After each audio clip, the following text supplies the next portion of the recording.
장마전선과 7호 태풍 뿌라삐룬의 영향으로 전국에 많은 비가 내리고 있습니다.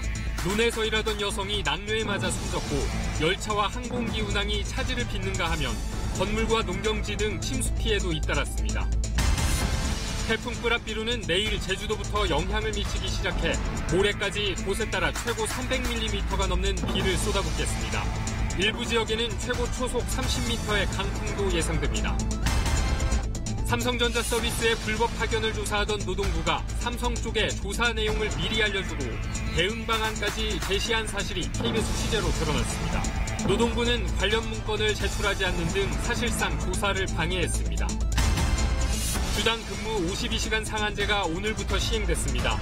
백화점과 대형마트 등은 미리 대응에 나섰지만 중소, 중견기업은 생산성 감소 등을 우려하고 있습니다. 서해상 남북 해군 함정 간 한 라인이 2008년 교신이 중단된 지 10년 만에 오늘 가동됐습니다.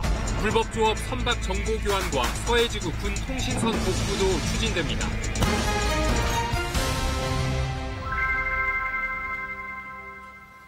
시청자 여러분 안녕하십니까? 7월 1일 일요일 KBS 9시 뉴스입니다. 오늘은 연이틀 쏟아진 비 피해 소식으로 시작합니다. 장마전선과 북상하는 태풍의 영향으로 전국적으로 많은 비가 내리면서 피해가 잇따랐습니다. 특히 남부지방에서 피해가 컸는데 철로 일부가 유실됐고 농경지와 도로는 물에 잠기는가 하면 저수지 2기 무너졌습니다. 먼저 박지성 기자가 보도합니다. 터진 둑 사이로 흐르는 물이 계곡을 연상케 합니다. 시간당 90mm가 넘는 물폭탄에 저수지 2기 무너졌습니다. 저수지 아래 농경지는 순식간에 흙탕물로 뒤덮였습니다. 위에서 물이 팍 솟구치면서 막 쏟아져 막 내려오더라고요. 그래가지고 보니까 저 밑에 전체적으로 싹 썰려버렸어요. 거리는 온통 황토빛 물바다입니다. 차량들은 물속에서 오도 가도 못하게 됐습니다. 폭우로 하천물이 넘치면서 이 아파트도 날벼락을 맞았습니다. 지하 주차장 차량 수십 대가 모두 물에 잠겼습니다. 한 6시경에 딱 앞에 나왔더니 차 있는 데부터 해갖고 물이 어마어마 그냥 여기 역류를 해가지고 아주 발목까지 아주. 이번 비에 전남 영광에서는 모내기하던 태국인 근로자 한 명이 벼락에 맞아 숨지기도 했습니다. 경전선 철로 일부가 유실되면서 한때 철길이 묶였고 국립공원의 입산이 통제됐습니다. 연이틀 내린 폭우에 전남에서만 주택 한 채가 부서지고 45채가 물에 잠겼습니다. 농경지 2,300여 헥타르도 침수됐습니다. 계속된 비에 아파트 공사장 20m 높이의 절벽이 무너져 내리기도 했습니다. 집까지 나중되면 내려갈 상황인데 여기서 짜면 어쩌지 않겠습니까? 못 짜는 거지. 태풍에 앞서 기세를 부린 장맛비에 전국 곳곳에 큰 생채기가 났습니다. KBS 뉴스 박지성입니다. 수도권에도 오늘 하루 많은 비가 내렸습니다. 한강 수위가 상승했고 일부 하천은 시민 통행이 제한됐습니다. 서울 잠수교에 나가 있는 취재기자 연결합니다. 자, 김민혁 기자, 지금 잠수교 상황은 어떻습니까? 네, 저는 지금 한강 잠수교 앞에 나와 있습니다. 오늘 하루 종일 비가 세졌다 약해졌다를 반복하고 있는데요. 북상하는 태풍의 영향으로 빗줄기가 더 굵어질 것으로 예상됩니다. 현재 잠수교의 수위는 3.81m입니다. 한때 관심 단계인 3.9m를 약간 넘겼다가 지금은 그보다 조금 낮은 수치를 기록하고 있습니다. 보행자 통제 수위인 5.5m보다는 낮아서 아직까진 사람과 차의 통행이 가능합니다. 오늘 서울의 강수량은 72mm를 기록하고 있습니다. 불어난 한강물로 인해 서울 곳곳의 하천에서는 일부 출입이 제한되기도 했습니다. 어제 저녁 7시부터 출입이 통제된 서울 청계천은 일부 산책로가 오전 한때 침수되기도 했습니다. 제7호 태풍 뿌라삐룬이 계속 북상함에 따라 모레부터는 수도권도 태풍의 간접 영향권에 놓일 것으로 보입니다.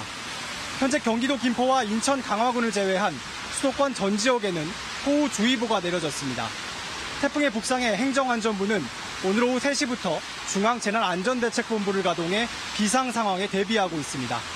각 가정에서도 비 피해가 없도록 각별한 시설물 관리가 필요해 보입니다. 지금까지 서울 잠수교에서 KBS 뉴스 김민혁입니다. 7호 태풍 뿌라삐룬이 북상하면서 모레 새벽에 제주도에 가장 가까이 접근할 것으로 예보됐습니다. 이번엔 태풍의 길목인 제주 서귀포에 나가 있는 중계차 연결합니다. 자, 박민경 기자, 지금 태풍의 영향 느낄 수 있습니까? 네, 한반도에서 태풍을 가장 먼저 맞이하는 제주 서귀포시 법한포구에 나와 있습니다. 아직까지는 태풍이 오는 걸 느낄 수 있을 정도는 아닙니다. 제주 지역에 어제 하루 퍼붓던 비 역시 지금은 소강 상태를 보이고 있습니다. 하지만 밤이 되면서 잠잠했던 파도가 점차 높아지고 있습니다. 자정쯤 밀물대가 되면 너울성 파도도 일 것으로 보입니다. 잠시 후 제주 앞바다에도 풍랑특보가 예보돼 있어 해안가 저지대와 해안도로에서는 특히 주의하셔야겠습니다. 태풍 북상 소식에 제주도 내 항포구에는 선박 3천여 척이 대피해 있습니다. 일부 여객선 운항도 휴항하면서 차질을 빚었습니다. 항공기 운항은 정상적으로 이루어졌습니다. 오늘 전면 개장을 준비했던 제주 지역의 해수욕장은 한산한 분위기였습니다. 제7호 태풍 뿌라삐루는 내일 늦은 오후부터 제주에 영향을 미칠 것으로 보입니다. 기상청은 모레 새벽 3시쯤 제주도에 가장 가까이 접근할 것으로 예보했습니다. 내일 아침엔 제주 전역에 강풍특보가 내려지고 오전부터는 다시 비가 시작됩니다. 특히 모레까지는 천둥과 번개를 동반하며 시간당 30mm 이상의 비가 퍼부을 것으로 예고돼 있습니다. 특히 이번 태풍은 2007년 제주에 큰 피해를 줬던 태풍 나리와 비슷한 경로로 북상하고 있어 긴장감이 높아지고 있습니다. 지금까지 제주에서 KBS 뉴스 박민경입니다. 이번 비는 모레까지 계속되겠고 앞으로 최고 300mm의 많은 비가 더 내릴 것으로 보입니다. 장마 전선의 영향뿐 아니라 북상하고 있는 태풍 뿌라삐룬이 내일 제주부터 영향을 줄 것으로 예상되기 때문입니다. 이어서 김범주 기자입니다. 남쪽에 머물던 장마 전선이 오전부터 중부지방으로 북상하기 시작했습니다. 현재 호우특보는 주로 중부지방과 전북 지역에 내려져 있습니다. 오늘 밤과 내일은 장맛비가, 모레는 태풍에 의한 비가 이어지겠습니다. 경기 북부와 남해안 등지엔 최고 300mm가 넘는 많은 비가 더 내릴 것으로 보입니다. 특히 중부지방엔 내일까지 1시간에 30에서 50mm의 집중호우가 쏟아지는 것도 있겠습니다. 이렇게 많은 비가 계속되는 것은 태풍이 북상하면서 북태평양 고기압의 가장자리를 따라 많은 수증기가 올라오기 때문입니다. 현재 일본 오키나와 부근에서 북상하고 있는 태풍 뿌라삐루는 예상보다 느리게 움직이고 있습니다. 이 태풍은 모레 새벽에 제주도 부근 해상까지 올라올 것으로 예상됩니다. 모레 낮에는 남해안에 상륙한 뒤 영남 내륙 지역을 지나갈 가능성이 큽니다. 이에 따라 내일 오후에 제주도를 시작으로 모레는 전국 대부분 지방이 태풍의 영향권에 들겠습니다. 장마 전선에 의한 비, 그다음에 태풍에 의한 비 때문에 전체적으로 물러있는 집안에 의해서 또 다른 산세타가 2차적으로 발생하지 않을까 걱정되는 부분입니다. 기상청은 또 제주와 영남 해안 등지엔 초속 30m 안팎의 강풍이 불겠고 높은 파도에 의한 피해도 우려된다며 철저한 대비를 당부했습니다. KBS 뉴스 김범주입니다. 이번에는 KBS 재난방송 스튜디오를 연결해 언제 어느 지역에 폭우나 강풍 피해가 예상되는지 그리고 대처 요령도 함께 알아보겠습니다. 김성한 기상전문기자입니다. 이번 장맛비와 태풍으로 인해 우려되는 건 저지대 침수, 축대 붕괴와 산사태, 그리고 강풍 피해입니다. 먼저 오늘 비구름을 보면 붉은색으로 보이는 시간당 50mm 정도의 집중호우 구름띠가 서해상에서 중부지방으로 북동진하면서 강한 비를 뿌리고 있습니다. 이런 상황이 내일 오전까지 이어집니다. 호남 서해안과 충청, 수도권과 강원 영서에선 지대가 낮아 물이 고인 곳은 접근하지 말아야 합니다.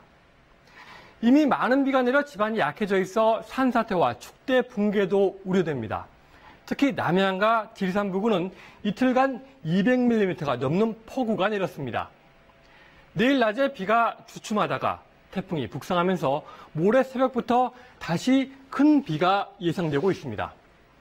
평소 위험해 보이는 산비탈 지역에선 안전한 곳으로 미리 대피하는 것이 좋습니다.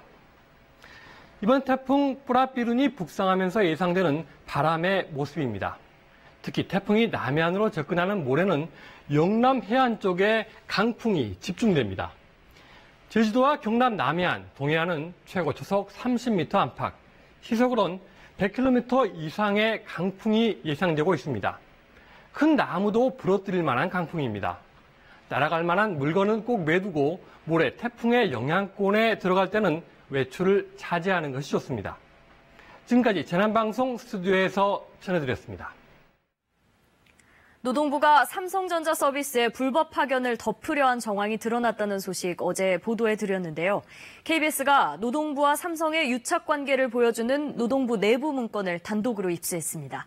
사실상 삼성 봐주기라고밖에 볼 수 없는 이 문건에서 노동부는 피감기관인 삼성에게 근로감독 내용은 물론 개선 방안까지 자세히 알려줬습니다. 강병수 기자의 단독 보도입니다. 2013년 8월 삼성전자 서비스 불법 파견에 대한 고용노동부의 근로감독이 진행될 때 노동부가 작성한 문건입니다. 정모 당시 차관의 구도 지시를 정리한 겁니다. 삼성이 핵심 내용을 포함한 개선안을 마련하도록 해야 한다고 돼 있습니다. 그러면서 인천지방노동위원장 출신인 삼성전자 황모 상무를 콕 집어 접촉하라고 지시합니다. 그 뒤 당시 노동부 권모실장이 황 상무를 접촉해 불법 파견과 관련된 개선안을 제출하라고 한 것으로 확인됐습니다. 열흘 뒤 삼성은 노동부 조언에 따라 1차 개선안을 냅니다. 그러자 이번엔 삼성 측이 소요 비용과 노사관계 등 구조적 요인으로 개선안 이행을 힘들어한다며 노동부가 걱정을 해줍니다. 그러면서 다시 삼성에 구체적 조언까지 합니다. 삼성의 불법 파견의 실태를 나열한 뒤 그에 따른 개선 방향을 노동부가 직접 제안한 겁니다. 협력업체 근로자들의 평가와 인센티브 지급 방식을 개선하고 하청업체가 업무 처리 실적 등을 자율적으로 집계하라는 것 등입니다. 그 뒤 이 문건은 삼성에 전해진 것으로 의심되는데 조사를 받는 기업에 조사 내용을 알려주고 가이드라인까지 전해준 셈입니다. 3개월이 지나 실제 삼성전자 서비스는 노동부 문건의 제안대로 개선안을 추진한다고 보고했습니다. 고용노동행정개혁위원회는 조사 과정에서 발견된 문제의 자료들을 모두 검찰에 넘겼습니다. KBS 뉴스 강병수입니다. 이번에 확인된 문건들은 고용노동부 한 사무관의 컴퓨터에서 발견됐는데요. 노동부는 수백 건의 문건이 있는 것을 알고서도 한 달 넘게 제공하지 않았던 것으로 드러났습니다. 뿐만 아니라 국장과 차관 등 핵심 인물 컴퓨터의 문건은 아예 조사를 허용하지 않았습니다. 홍성희 기자의 단독 보도입니다. 이번에 발견된 문건은 고용노동부 고용차별개선과 소속의 한 사무관 컴퓨터에서 나왔습니다. 고용차별개선과는 2013년 삼성전자 서비스에 대한 근로감독을 담당한 주무부서입니다. 이 컴퓨터의 삼성전자 서비스 불법 파견 관련 폴더에는 문건 수백 건이 있었습니다. 개혁위는 한 달 넘게 고용노동부에 관련 문건을 넘겨달라고 요청했지만 돌아온 답은 자료가 없다였습니다. 결국 개혁위는 관련자들에 대한 조사를 통해 문건이 존재한다는 진술을 받았고 노동부는 그제서야 문건을 제출했습니다. 사실상 조사 방해였습니다. 방해는 여기서 그치지 않았습니다. 삼성 봐주기 의혹의 핵심 인물인 정모 전 차관과 임모 전 근로개선 정책관의 컴퓨터 문건은 조사하지도 못했습니다. 고용노동부가 접근을 막았기 때문입니다. 노동부는 또 2013년 8월 삼성전자 서비스에 대한 근로감독 결과가 뒤바뀐 근거를 제출하라는 개혁이 요구에도 자료가 없다고 한 것으로 전해졌습니다. 당초 2013년 7월 삼성에 대한 1차 근로감독 결과는 불법 파견으로 잠정 결론 났습니다. 그런데 갑자기 근로감독 기간이 한 달 연장됐고 결과가 합법 파견으로 뒤바뀌었습니다. 개혁위 조사 결과 연장된 한 달 근로감독 기간에 노동부가 추가로 확보한 증거는 사실상 없는 것으로 드러났습니다. KBS 뉴스 홍성입니다. 다음 소식입니다. 대기업들이 사회공헌 사업을 한다며 만드는 공익법인, 많게는 몇 개씩 거느리는 곳도 있는데요. 공정거래위원회가 조사를 해봤더니 이 공익법인들이 실제 공익사업보다는 그룹 내부 거래 규제를 피하거나 총수 지배력을 키우는 수단으로 더 활발하게 쓰이고 있었습니다. 황정호 기자가 보도합니다. 이재용 삼성전자 부회장은 현재 삼성생명 공익재단의 이사장입니다.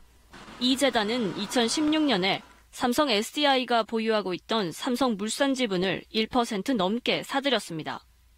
재단 돈을 SDI에서 물산으로 이어지는 그룹 순환 출자 고리를 끊는 데 쓴 겁니다. 정몽구 현대차그룹 회장은 본인이 소유한 현대글로비스와 이노션의 지분 일부를 현대차 정몽구 재단에 출연했습니다.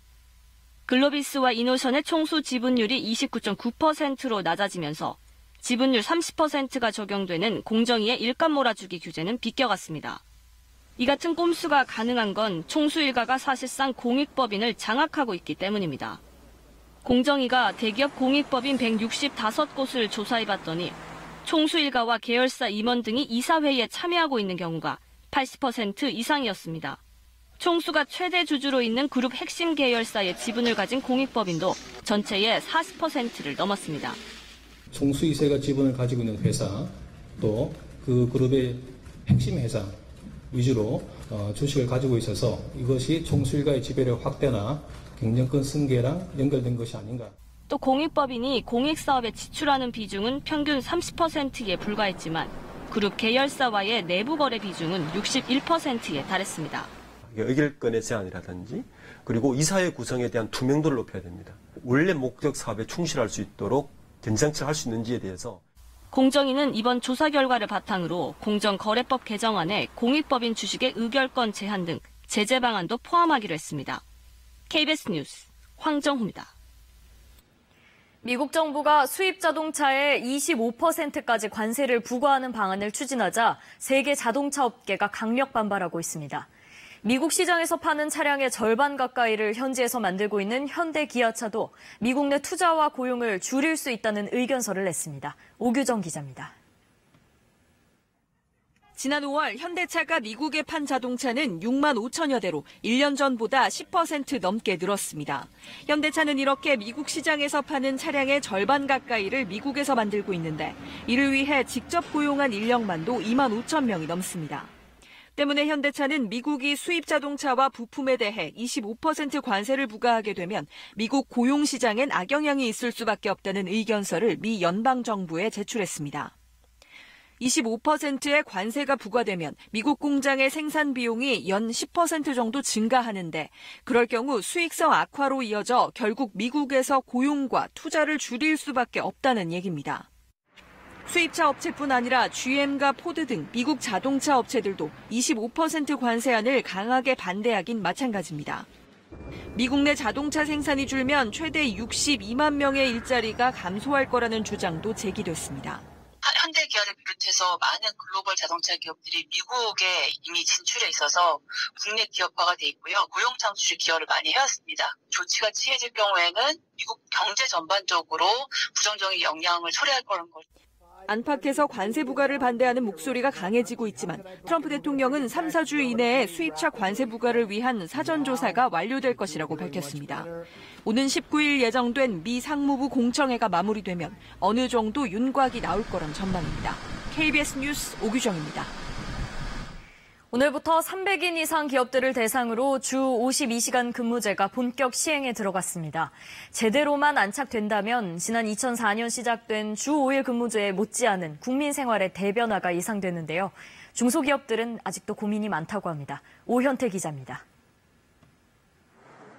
이 대형 백화점은 지난 3월부터 개점 시간을 오전 10시 30분에서 11시로 30분 늦췄습니다. 주 52시간 근무제 시행을 앞두고 39년 만에 개점 시간을 바꾼 겁니다. 내일부터는 전국 지점들로 확대해 운영합니다. 유통업체는 주 52시간 근무제를 1년 유예받았지만 협력업체 판매 사원들을 위해 선제적으로 결단을 내렸습니다.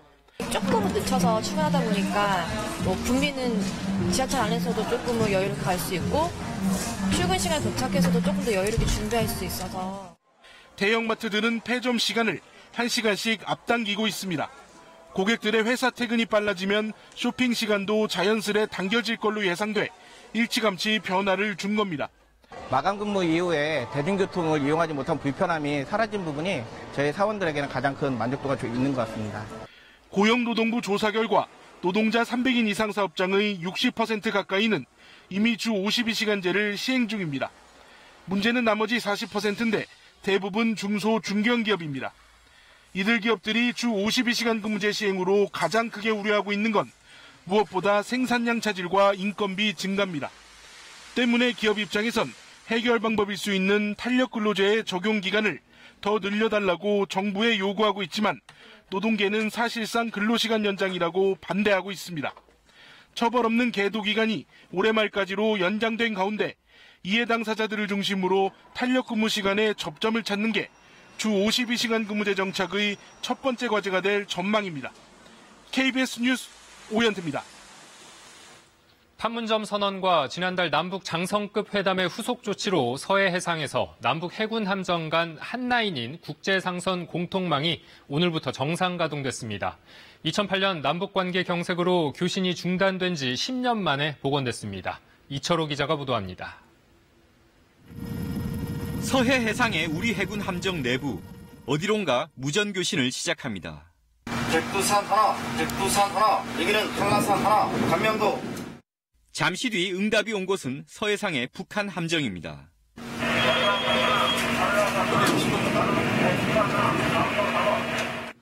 10년 만에 남과 북이 국제상선 공통망으로 교신을 주고받는 순간입니다. 국제상선 공통망이란 일정 해역에서 선박들이 함께 사용할 주파수를 미리 정해놓고 무전으로 교신하는 방식입니다. 함정은 물론 상선도 함께 사용하면서 기상 정보를 교환하거나 조난 상황을 공유합니다. 2004년 남과 북은 서해상의 우발 충돌을 막기 위해 국제상선 공통망을 활용하기로 합의했습니다. 각각 한라산과 백두산이라는 호출 부호를 정하고 두 개의 주파수대를 서해상의 양측 함정 간 소통 수단으로 활용하기로 했습니다. 하지만 2008년 5월 남북관계 경색으로 중단됐습니다. 이번 교신 재개는 최근 판문점 선언과 남북 장성급 회담의 합의사항을 성실히 이행하는 실질적인 조치라고 국방부는 설명했습니다. 우발적으로 생길 수 있는 다양한 충돌들을 갖다가 사전에 서로 한라인으로 알리기도 하고 향후 후에라도 연락을 해서 그 문제에 대한 갈등을 크게 비화시키지 않으면서 처리할 수 있는 의사소통 창구를 만든 거죠. 국방부는 이번 상선 공통망 가동에 이어 불법 조업 선박 정보 교환과 서해지구 군 통신선 복구도 함께 추진할 예정입니다. KBS 뉴스 이철호입니다. 6.12 북미 정상회담 후속 조치로 조만간 폼페이오 미 국무장관의 방북이 예정된 가운데 이를 위한 실무 접촉이 본격화됐습니다. 미국 북핵 협상팀을 이끌고 있는 성김 대사가 오늘 판문점에서 북측과 실무 접촉을 가졌는데 폼페이오 장관의 방북 시점을 전후해 미군 유해를 반환받는 절차도 본격화됐습니다. 김영인 기자입니다. 서울에 머물고 있는 미 북핵 협상팀이 오늘 오전 판문점에서 북측과 접촉했습니다. 미국 측에선 북핵 실무협상팀을 지휘하는 성김 대사가 나섰는데 북측에선 누가 나왔는지는 알려지지 않았습니다. 다만 지금까지 최선희 북한 외무성 부상이 실무협상 대표로 나왔던 점으로 미뤄 이번에도 최 부상이 협상 테이블에 나왔을 것으로 추정됩니다. 그동안은 유해 송환, 미사일 시험장 발사장 폐기 요 정도 순위되지 않겠느냐 하는 조심스러운 회의론에 입각한 의견들이 많았는데 비핵화 초기 단계에 관한 논의가 시작됐다고 보는 게 맞겠죠. 이와 관련해 외교 소식통은 이번 실무 접촉에선 북한의 핵시설, 핵물질, 핵무기 등에 대한 신고 검증 문제가 광범위하게 논의됐을 가능성이 있다고 밝혔습니다. 이와 함께 지난 싱가포르 6.12 북미 정상회담에서 합의한 미군 유해 반환 문제도 논의됐을 것으로 본다고 말했습니다. 이와 관련해 또 다른 외교 소식통은 아직 미군 유해 반환을 위한 미군 관계자들의 방북은 지금까지는 이루어지지 않았다면서 북측과 협의가 끝나는 대로 방북할 예정이라고 밝혔습니다. 유해를 담을 상자는 당초 언론에 알려진 158개가 아닌 185개가 준비돼 있으며 북측과 협의가 끝나는 대로 판문점을 통해 반입될 예정입니다. 북미 간 실무 협의가 본격화됨에 따라 조만간 북측에서 가시적인 비핵화 조치가 나올지 주목됩니다.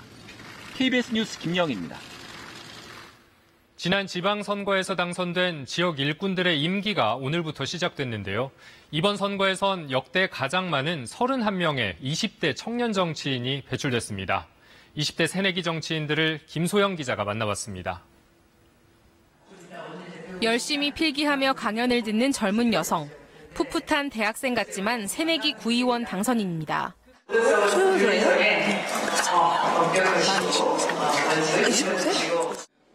취업 준비를 하다 정치에 뛰어들기로 결심한 건 촛불 집회 때문이었습니다. 이젠 청년들이 정말 정치에 참여를 하고 이 정치가 우리가 기피해야 하고 환멸해야 할 대상이 아니라 누구나 참여할 수 있고 그리고 반드시 참여해야 하는. 서울시 의원 이동현 씨는 벌써부터 현장을 찾아다닙니다. 기숙사에 마을버스까지 또래들 생각을 듣고 눈높이 정책을 고민합니다. 사근동을 지나가는 버스는 421 하나밖에 없고. 선거 비용은 젊은이답게 SNS로 모금했습니다. 펀드를 통해서 선거비용을 마련해서 출마를 하느라 그리고 또 생각과 다르게 너무 많은 분들이 힘을 보태주셔서 선거비용을 치르는 데 크게 어려움을 없었습니다. 휴대용 앰프로 버스킹을 하고 제 철학을 말씀드렸다는 것이고 유세차 대신 전동휠을 타고 고양시 의원 정현우 씨의 유세 모습입니다. 물리치료사인 정 씨는 청년이란 키워드로 당선됐다고 생각합니다. 지역구 행사에서도 발랄한 모습을 보여줄 생각입니다. 젊은 정치인이 할 수 있는 차별화는 이런 것들도 시작이라고 생각을 해요. 스페셜 게스트처럼 가서 제가 연습하는 것들도 보여드리고 같이 이렇게 공감하는 부족한 경력, 불리한 선거구제, 돈과 인맥이 필요한 공천제도, 장벽을 극복하고 당당하게 무대에 선 만큼 포부도 남다릅니다. 늘 경청하겠습니다. 꿈을 담겠습니다. 참신한 정치 보여드리겠습니다. 이번 지방선거의 20대 당선인은 모두 31명, 과거보다 약 3배가 늘었습니다. 하지만 전체에서 차지하는 비율은 고작 0.8%, 20대 유권자 비율 17%에 비하면 턱없이 낮습니다. 미약하지만 시작이라는 청년 정치인들, 풀뿌리 민주주의에 새바람을 불러일으킬 수 있을까요? KBS 뉴스 김소영입니다. 요즘처럼 폭우가 내릴 때는 자동차 침수도 조심해야 하는데요. 엔진 위치까지 물이 차지 않더라도 자동차 시동은 꺼질 수 있습니다. 자칫 인명피해로 이어질 수도 있는 빗속 운전, 더 각별한 주의가 필요한 이유입니다. 김수연 기자가 짚어봅니다. 바퀴 높이까지 물이 찬 지하차도에서 머뭇거리던 차량. 통과는 했지만 곧 시동이 꺼집니다. 바퀴 옆으로 빗물이 튀기만 할 뿐인데도 차량이 서버립니다. 자주 다니는 길이라서 물이 낮은지 알고 지나갔는데 시동이 꺼져가지고 1톤 화물차를 바퀴까지 물에 잠기게 하고 실험해봤습니다. 실제 주행처럼 가속 페달을 밟아 엔진의 분당 회전수를 높였습니다. 엔진 소리가 점차 작아지더니 검은 연기를 내뿜고 시동이 꺼집니다. 보시는 것처럼 제 무릎 높이에서도 차량 시동이 꺼졌습니다. 실제 상황에선 이보다 물살이 더 세기 때문에 더 낮은 수위에서도 위험할 수 있습니다. 물이 엔진 위치보다 낮게 차더라도 주행을 계속 시도하면 엔진 내 물을 배출하기 위해 만들어진 엔진 아래쪽 밸브를 통해 빗물이 역류하기 때문입니다. 시동을 켜게 되면 엔진에 부하가 생기기 때문에 진공청소기가 빨아들이는 듯이 물을 이 구멍을 통해서 빨아들이게 됩니다. 이 밸브가 승용차와 화물차, 대형 버스 모두 비교적 낮은 곳에 설치돼 있어 바퀴의 절반까지만 침수돼도 위험합니다. 지난 3년간 발생한 침수 차량의 3대 중 1대는 주행 중 발생한 만큼 침수지를 무리하게 통과하지 말고 차량이 잠기면 즉시 시동을 끄고 대피해야 합니다. KBS 뉴스 김수연입니다. 간추린 뉴스입니다. 일본군 위안부 피해자 김복득 할머니가 오늘 새벽 별세했습니다. 김 할머니는 1937년부터 그물 공장에 다니다 더 좋은 곳에 취직시켜준다는 말에 속아 필리핀 등지 위안소에서 고초를 겪었습니다. 김 할머니의 별세로 정부에 등록된 위안부 피해 생존자는 27명으로 줄었습니다. 오늘부터 중앙부처와 지자체, 공기업 등에서 일회용 컵이나 페트병 사용이 금지됩니다. 이에 따라 공공기관에서는 회의나 행사 때 다회용 제품을 적극 사용하고 텀블러 등 개인 컵 사용이 권장됩니다. 곧 여름방학이 다가오면 학교에서 급식을 먹을 수 없게 되는 결식 아동들이 문제입니다. 일본에서는 주민들의 자율적 봉사로 운영되는 이른바 어린이 식당이 전국적으로 생겨나고 있는데요. 이제는 그 숫자가 수천 곳에 달하면서 대안으로 제시되고 있습니다. 도쿄 이승철 특파원입니다. 오후 5시 반, 어린이들이 떠들썩하게 식당으로 몰려듭니다. 골방 테이블은 이미 동네 아이들 차지가 됐습니다.